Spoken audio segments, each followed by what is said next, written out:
Hariom. So we're going to do micro lesson number 4 now, which is the revision asana. So this is where you're taking practice of an asana, which they've learnt previously, maybe yesterday, maybe a week ago, maybe 2 weeks ago. So they've already seen the demonstration, they've already heard about it, but they might have forgotten a little bit about it. So the aim of the lesson is to be able to get your students to focus and relax in the asana through various techniques and to encourage them to develop a deeper connection of their mind and body. So to do this micro lesson number 4, first you want to give a short introduction and explanation of the practice. So think of if you taught it 2 weeks ago, they might have forgotten what the pose was. So for example, you can say, okay, now we're going to do Dhanurasana, the bow pose. Remember, that's where we're in the prone position and you hold your ankles and pull your feet away from your body, making the shape of a bow. So by just explaining that, they already remember what they need to be doing. So it's very helpful to give that short introduction explanation. You can also talk about the purpose of it. So you might say, when we're doing Dhanurasana, we're going to get that nice stretch in our spine and opening of our chest. So that also makes it a little bit more appealing to want to do it. You also want to tell them that if they do feel uncomfortable, they should always release it. You don't want anyone to be feeling stressed that they're going to be doing a certain pose, especially if they're not very comfortable with it. So they should always remember that they can release it if needed. Then you're going to give instructions for performing of that asana. So when you're going to be giving those instructions, once they're in the position, so first giving the instructions to come into the position in a nice relaxed way with description of the steps involved and also using the breath. Once they're in the pose, you're going to ask them to breathe normally and you're going to talk about how their body should be, how their body should be feeling. You may talk about the areas that are going to be under a little bit more stress. You might be talking about areas that we want to be relaxing. Some part of the body is going to be more active than others, but we are still aiming to relax as much of the body as is possible while still maintaining the asana. So talking about stressed areas, how the position should be as well, which is part of general corrections, and reminding students what they want to be doing when they're practicing the asana, and talking about the breath. So whatever you can get to in this short period of time, remembering that they won't be holding it for too long because they might have only just learnt it recently. It's not a full-time revision like we'll be doing next time. Then you're also going to be encouraging them to maintain it. And there are many ways to help with encouragement, but one of the very helpful ways is to give benefits. So giving the benefits of the position makes them think that, oh yeah, I can hold it another 5 seconds or 10 seconds or whatever it may be. So you can give encouragement and then you're going to give instructions to release the pose. And you're going to be using your breath and description of the position, like this, the steps involved, the stages to release the pose. So that's the revision asana for micro lesson number 4. And now we're going to look at the checklist. So for our checklist, we first want to make sure that we are going to be giving some kind of introduction and explanation of the practice. Then we want to look at the instructions that we're giving for getting them to practice the pose. So things like body awareness, so talking about how the position should be, what we're aiming for, talking about areas that may be stressed, also talking about areas that we might want to be focusing on. So for example, when you're doing Bhujangasana, you may be focusing on the lower back and on the chest.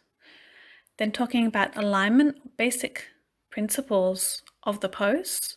So for example, if you've got Ardha Matsyendrasana, you might be talking about how the spine should be upright and we're twisting the spine because the whole point of the asana is to get that twist. Then talking about the breath. So you may remind them to breathe normally. It's always helpful as soon as they come into the position to talk about the breath. So getting them to breathe normally. And then you can also talk about trying to deepen the breath if it's possible. It will depend on the pose, because for some positions there's more stress being put onto the belly. So sometimes it's harder to breathe deeply, but we are still going to be encouraging that deeper breath if it's possible. And if they're going to be holding it for a bit longer, you can also encourage them to imagine that every time they exhale, their body's relaxing that little bit more. So that can be a very, very helpful way of getting them to relax. And of course, you want to be giving breathing instructions when they're coming in and out of the pose too. So relaxation instructions should be there.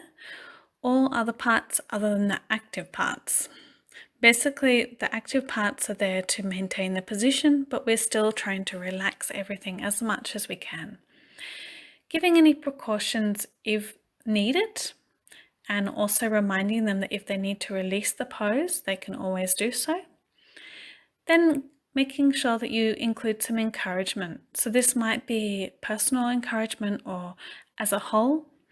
And you can also encourage them by giving the benefits. You can talk about how much everyone's improved in the class in this pose, how they're able to hold it for a little bit longer than they did when they started. Then you can also talk about variations as needed. You can talk about the do's and don'ts, so things we want to be doing in the practice, in the asana, and things that we don't want to be doing. Giving any corrections as needed, and we've got different kinds of corrections. And then also that checklist for your voice. So we want the voice to be relaxed and calm and peaceful, also confident. The voice shouldn't be nervous. The student should believe in what you're saying. And then also body language. So the way that you talk and the way that things link together should be nice and smooth and calm. And those are the things for our checklist for micro lesson number 4. Now we're going to have a short example of how you could conduct this. Hariom. Hariom. So we're going to do micro lesson number 4 today, and that is our revision asana. And today we're going to do Paschimottanasana, which is the full forward bend. We practiced it yesterday, we learnt it yesterday, so today is a revision. So remembering that Paschimottanasana is the forward bend from sitting position, where we're bending forward with our legs straight and reaching our toes. Remembering here that if anyone has any lower back pain, then it's better to avoid this asana. Now before we come into it, we want to make sure that we are going to have a nice stable foundation. So in our sitting position, we want to have our hands by our sides and our spine upright. If you find that it's difficult for you to be in that L shape, and you do find it difficult to reach your toes, then you might want to have a small cushion under your bottom or a small folded blanket. Otherwise, make sure that you're going to be upright so that you can feel your sit bones touching the ground, and that will keep your spine a little bit more upright. Now our legs are straight and our feet are together. So from here we're going to inhale, raising our arms up, and exhaling, slowly bending forward from our hips, reaching towards our toes, trying not to hunch the back, breathing normally. Okay, so in this position our legs are straight. We want to look towards our toes, and our breath is normal. Try to relax your hamstrings. You can close your eyes, trying to relax the calf muscles, the lower back. Feel that with every breath you take, you're relaxing that little bit more. Now exhale and inhaling, slowly raising the arms up, and exhaling, lowering your arms down, coming back to sitting position. So this is our practice of Paschimottanasana, the full forward bend. Hariom.